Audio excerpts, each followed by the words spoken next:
All right, we're live again. This is Mr. G Math, and we're live. Lesson 1-2, functions, inverses, graphing, adjustments. So let's look at it together. You're going to have a chance to practice a bit, and then you're going to have a quiz on this. So here are some vocabulary words. Relation, in regards to math, is any set of ordered pairs. A function is a special type of relation where y is a function of x if each x value there is only one y value. The graph of a function passes the vertical line test. This is written in that form, y equals, or instead of y you can write down f at x. What is the domain of a function? It's the set of all x values. What's the range?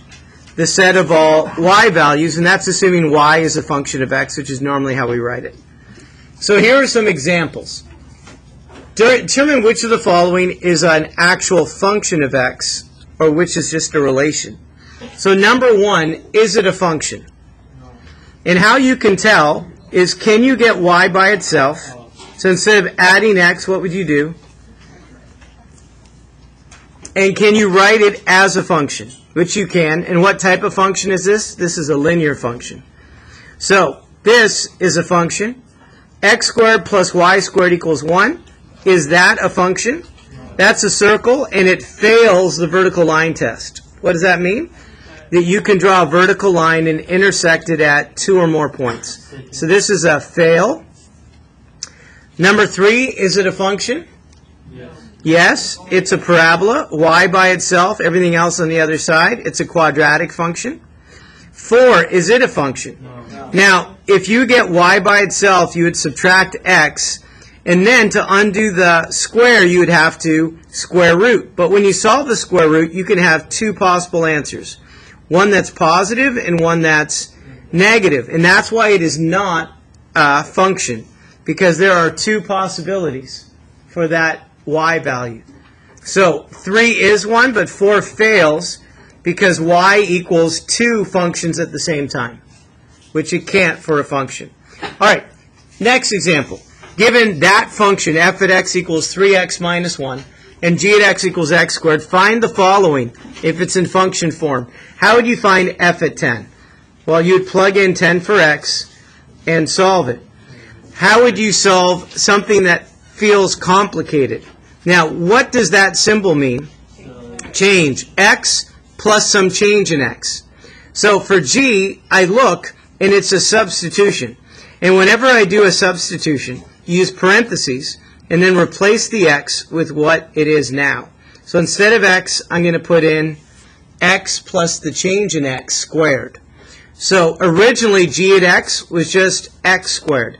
Replace the x with parentheses, and put in what it is. How would I expand that? Well, x times x is x squared. I could draw a box and combine like terms, and you would end up with 2x times the change in x. And then the last one would be the change in x squared. Awkward, but yet you can substitute in more than just a number into a function. So there's 5. There's 6. What does this mean? G at f at x? A composite. All right. So what does it mean? Does f go into g or g into f? F goes into g.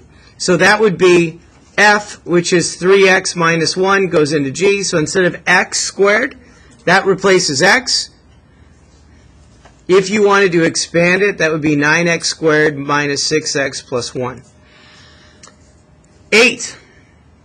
What does that symbol mean? What does the symbol mean? Still means composition, right? Composed by. F composed by G. That's what it means. G gets plugged into F. So where there's an X, you put in parentheses. So instead of 3X, subtract 1, you put in what G is, which is X squared. Done. Look at number 9.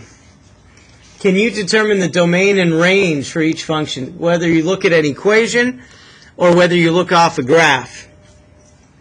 For number 9, what's the domain and what's the range of that square root function?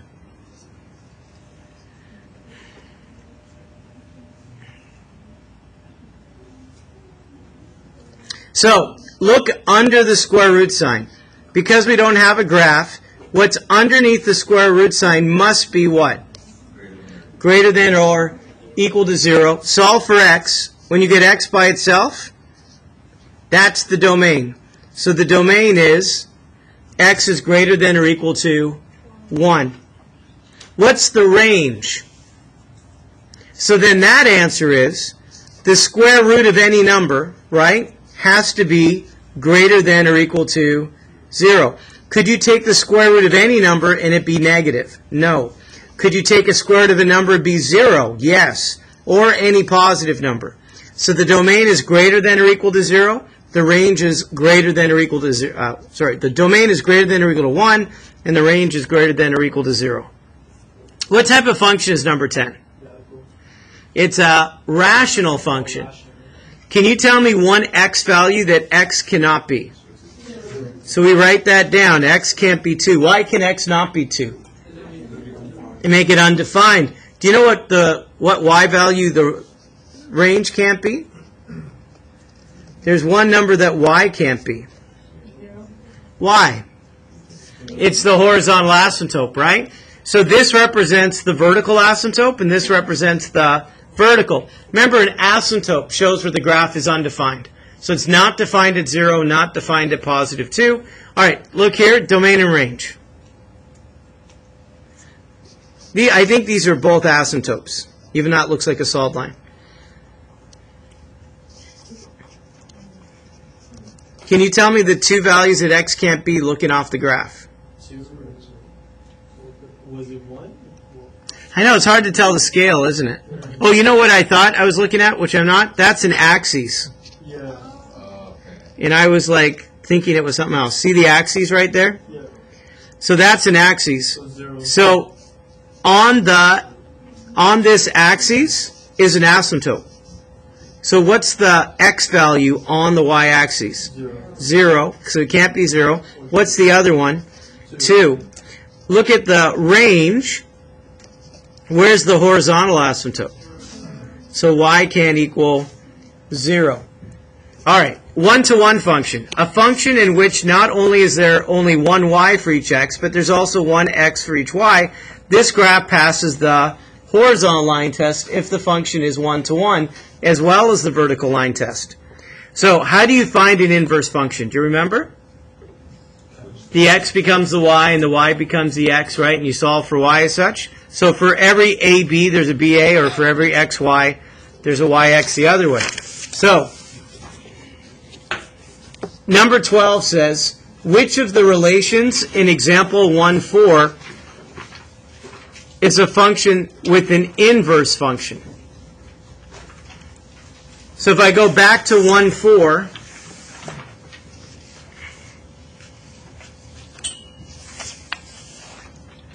where's 1-4?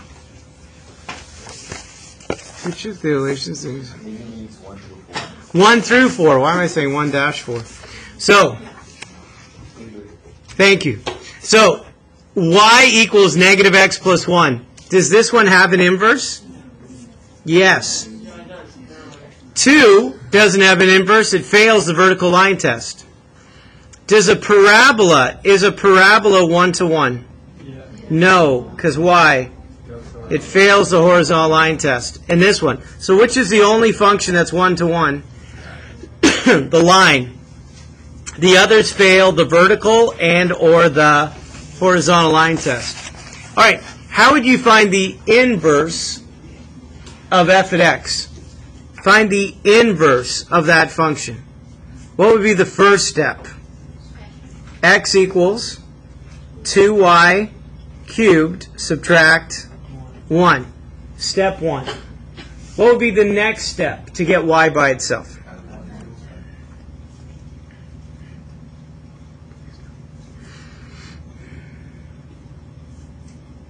What would be the next step to get y by itself? Make sure everything is divided by 2. And then what would be the last step? What undoes the power of 3 is a cube root. So the root and the power undo each other. The symbol for inverse is this little -1, so the inverse is the cube root of x plus 1 over 2.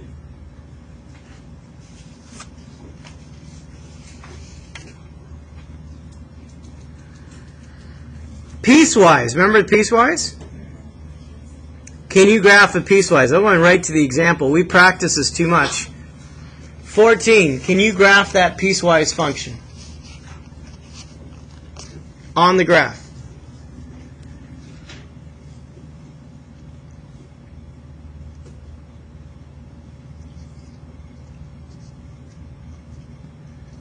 What does the piece to the left look like?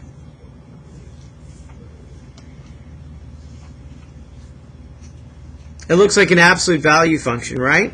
What would be a good number to plug in for x to begin with? 1. What is the absolute value of 1? So at 1, 1, why am I drawing a hole? Because just an arrow, right? What would be another number to plug in for x for the left? How about 0? What's the absolute value of 0? Do you know what a picture of an absolute value, what it's going to look like? What's the absolute value of -1? Or of -2, right? Can you see the picture? So this is going to look like a check mark. It would look like a V, right, if it was full. But it's just a piece of it. And you can see why there's a hole there at +1. What does the picture look like to the right? What's the piece on the right? It's a line. What's a good number to plug in for x to begin with? 1. So when you plug in 1, what's the answer? Why am I drawing a point? It's closed, right? At equal sign. All I need is another point, right, to draw it properly. So plug in 2, and what's the answer? So now once you have 2 points, you can just draw it. Does it go forever to the right? And it goes forever to the left. Look off the graph and tell me the domain and range.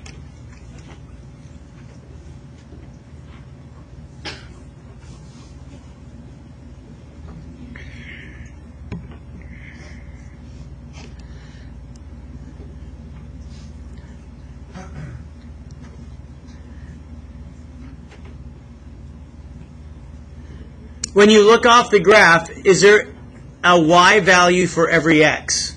No. So for negative, which x value do you think does not have a y value? 1. But 1 does have a y value. It's up here. So when x equals 1, what does y equal? 3. So it does have a value. So the domain is, but the other thing you're thinking about is it continuous?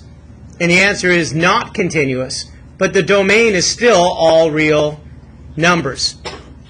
What's the range? 0 to infinity. Does it include 0? Yes. Would you know how to write that in interval notation? All real numbers, what would it look like? 0 close bracket. And what would the range look like? Close bracket 0 and then to infinity.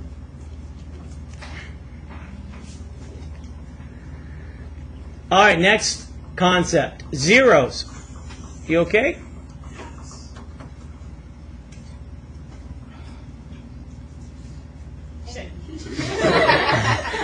Zeros.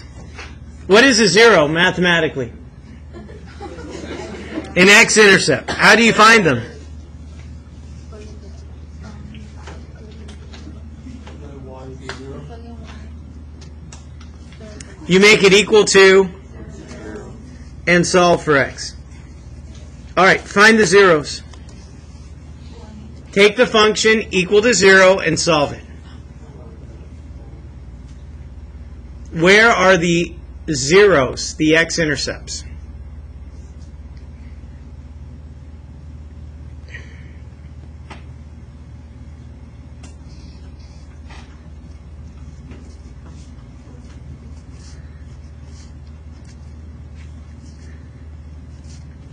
So we're going to solve this quadratic by factoring. What are two numbers that multiply to -4 and subtract to 3? Signs matter. Take each factor equal to 0.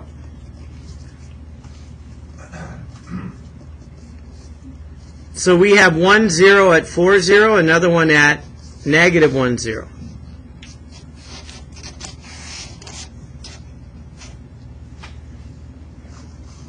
So we first you make it equal to 0. Then you factor, take each factor equal to 0, solve it, and those are your zeros. So 15 was a quadratic function. What's 16? So we can start the same way. Take the function equal to 0 and solve for x.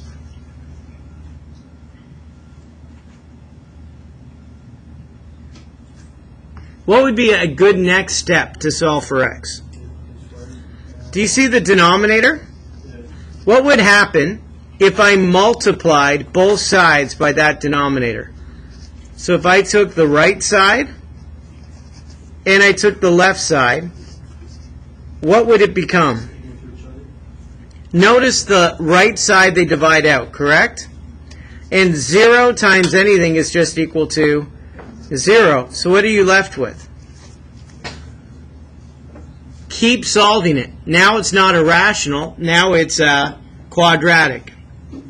Can you solve that and tell me the x-intercepts? Do you have to solve this by factoring? Could I add 4 and then take the square root and get the answers that way? So what are the two x-intercepts? Positive 2, 0 and negative 2, 0.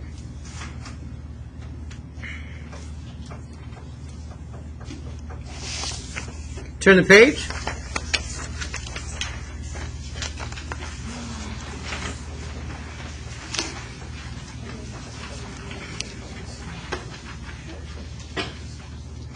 Okay, what does it mean by parent graphs?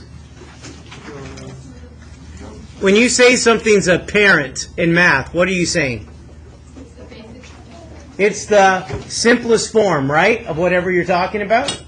So some of these you know, and some you need to get to know. Got it? So what's the first parent? Just y equals x, right, for a line? What's the next parent? A quadratic, right, x squared. The next parent? X cubed. X to the fourth really follows the same type of parent as the parabola. The next one, root x. Can you see the parent? This might be new to you, I don't know. Have you seen the cube root of x? This one would be new for everyone. X to the 2/3. Fun, right? How about the absolute value of x? Looks like a v. 1 over x. You can see sometimes that's called a reciprocal function. And then 1 over x squared. And you get a sense, and then there's a circle in terms of the equation of a circle, and the radius is the square root of the constant. Do you know your transformations? Do you know when it reflects, shifts, stretches, compresses? Let's see. If there's a negative on the outside of the function, what does it do? Reflects across the x-axis. If the negative's inside the function, it reflects about the y-axis. If you add or subtract a number on the outside, that's a vertical shift. If you add or subtract on the inside, it's the opposite direction, right? But it goes left or right. If you multiply on the outside, it affects the y-coordinate. So it either stretches it vertically or compresses it vertically. If it's on the inside, it's the opposite of what you see. But again, it's a stretch or compression. Absolute value turns all the y-coordinates to positive. And inside, it changes all the x-coordinates to positive in terms of that. So if you see the absolute value on the outside, you reflect all the points below the x above. If it's inside, you leave the points on the right axis alone and replace the left of the graph with the reflection on the right. So if there are any negative x values, they reflect on the right side. So we're going to look at these graphing adjustments in practice. So turn the page.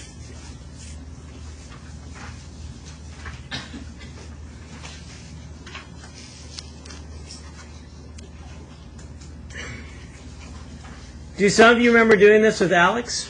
Yeah. So, can you take a graph and adjust it? Now, in order to do that, it'd be important to write down the key points first, which I'm going to do. And then you transform the key points. What's one key point on the original graph? -2 and +2. What's another key point?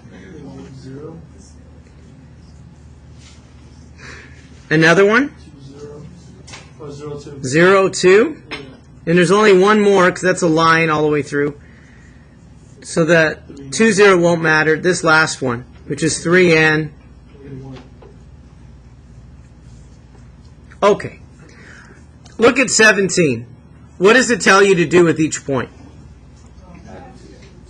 Subtract 2 to the x or y coordinate. So whenever it's inside the parentheses, it only affects the x coordinate. When it's on the outside, it only affects the y coordinate. So this only affects the x.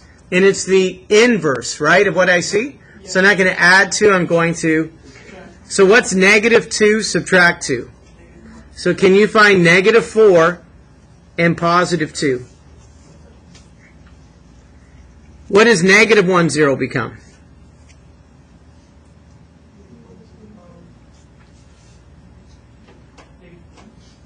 This actually is one more over, isn't it?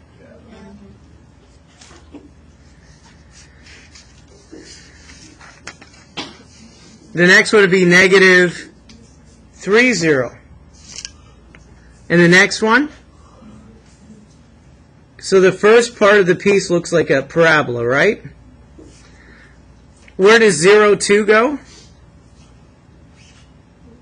We did that one, right? Where does 3, -1 go? 1, -1.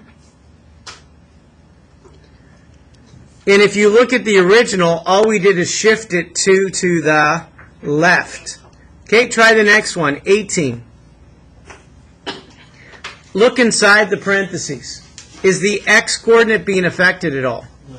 So all the x's stay the same. How is the y coordinate being affected? And you must do order of operations. You have to go negative first and then add 2. So what's 2 times -1? -2. And then add 2 to that.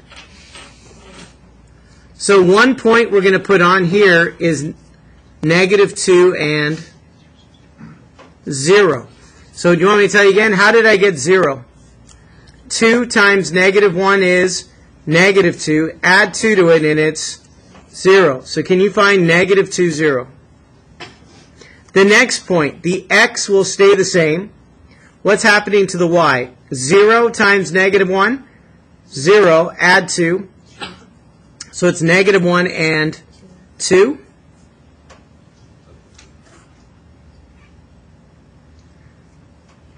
The next one, 0 stays the same. 2 times -1 is -2 plus 2.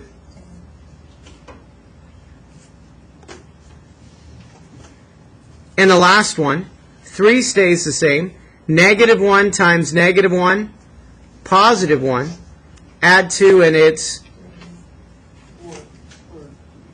3.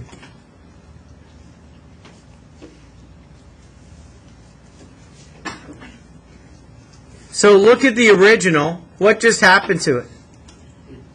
Became negative. And it was So it reflected and then shifted up how many? So notice how it reflected down. But after it reflected down, it went up 2 after that. Okay, try 19. We're going to use those original points. Do you see something inside the parentheses that will affect the x? yeah. That's a reflection about the y-axis. Ultimately, it just changes the sign of each x-coordinate. So instead of -2, it becomes, instead of -1, instead of 0, it stays 0 because the sign can't change. And then 3 becomes -3. So all the all the x-coordinates, the sign changes. What happens to the y-coordinate? Do you see something on the outside? What do you see on the outside? And it does what it says. So every y coordinate, you get half of it. What's half of 2? 1. What's half of 0? 0. Half of 2 again? 1. And what's half of negative 1? Is negative a half. Plot those points.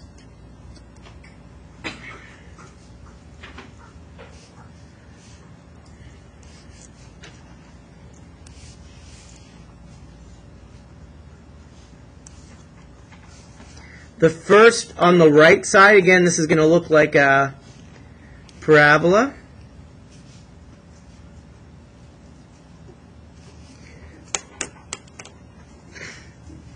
Can you see what happened compared to the original? Can you see the reflection?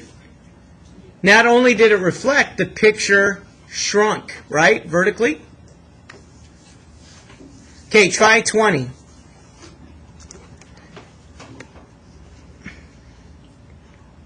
Do you see something inside the parentheses? What do you see? 2x, multiplying. You have to do the inverse when it's inside. So instead of multiplying times 2, we're going to every x coordinate. So what's the first x coordinate?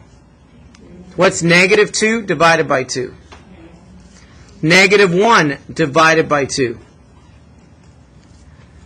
0 divided by 2, and then 3 divided by 2. So 3 divided by 2 stays a fraction, that's 1.5, okay? What happens to the y-coordinate? Do you see something on the outside? What do absolute value do? It makes everything positive. So do you see any y values that are not positive? What does it become? So the only y-coordinate that is not positive is negative 1, and it becomes a positive 1. Can you plot those, please? And then draw the shape.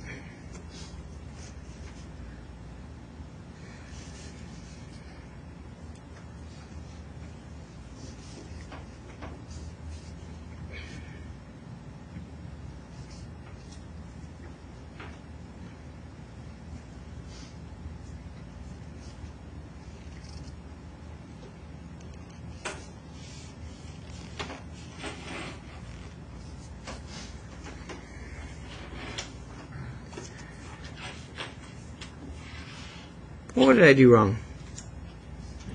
Negative 1, negative a half, 0, 0, 2, right? And there.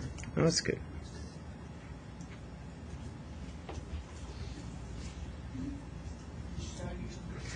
I know. So what happened here? Instead of below, what was below became above. Now, I'm going to tell you what I did wrong. In this example, do you see that point right there on the axes? Now, at 2, 0, at the original, I knew something didn't feel right. Do you see that right there on the axes? What point is that? 2, 0. We need that. That now is significant because that line, where it breaks from positive to negative, becomes important. So, what does that point become? 2, 0. Do it down here. So 2, 0, divide by 2, and it's 1, and then 0. So, do you see where 1, 0 is? It actually should go like this, and then up. And this little part in here. Can you see the difference? The transformation is whatever's below the x-axis gets reflected up.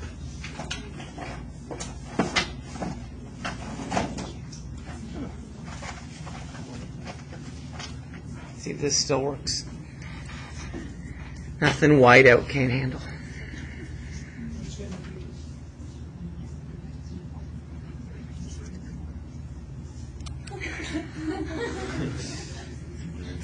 Isn't that nice? So what happened here? So the bars on the outside says anything below will now be reflected up, and the times 2 inside shrunk it, right? It pushed it in, right? Horizontally. All right, let's do the last one. What do those absolute value bars do? On the inside, does it affect the x or the y? So any negative values become positive. Do you see any negative x values?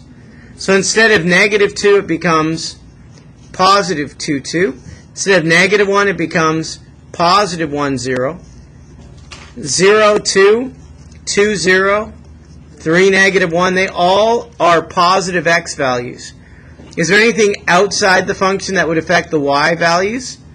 So you plot those. So 2, 2.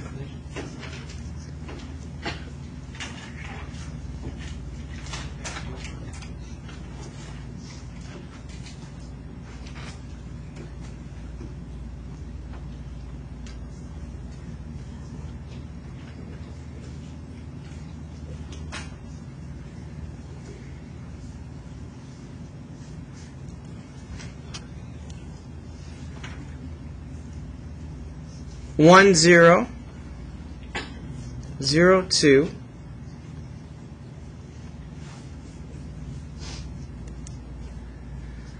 now this gets tricky. 2, 0, and 3, negative 1.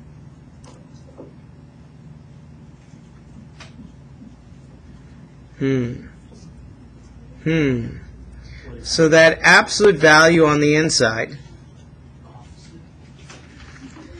this is what it's going to act like. I'm going to redraw it here. I know, right?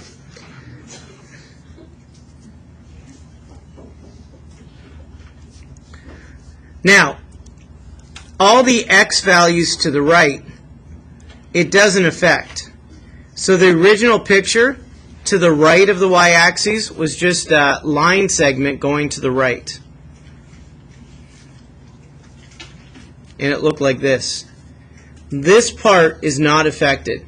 So when I plug in a positive number for x, it just is what it says, right? It stays that way. When I plug negative numbers in for x, those negative values become positive. So in other words, do you see this positive 3? The answer was negative 1. The negative 3 then becomes the same answer. So in other words, it's going to be a reflection on the y-axis. So this picture on the right becomes the picture on the left with symmetry. That's what happens. So the picture to the left of the y-axis is eliminated. And the picture on the right gets reflected over the y-axis. And that's it.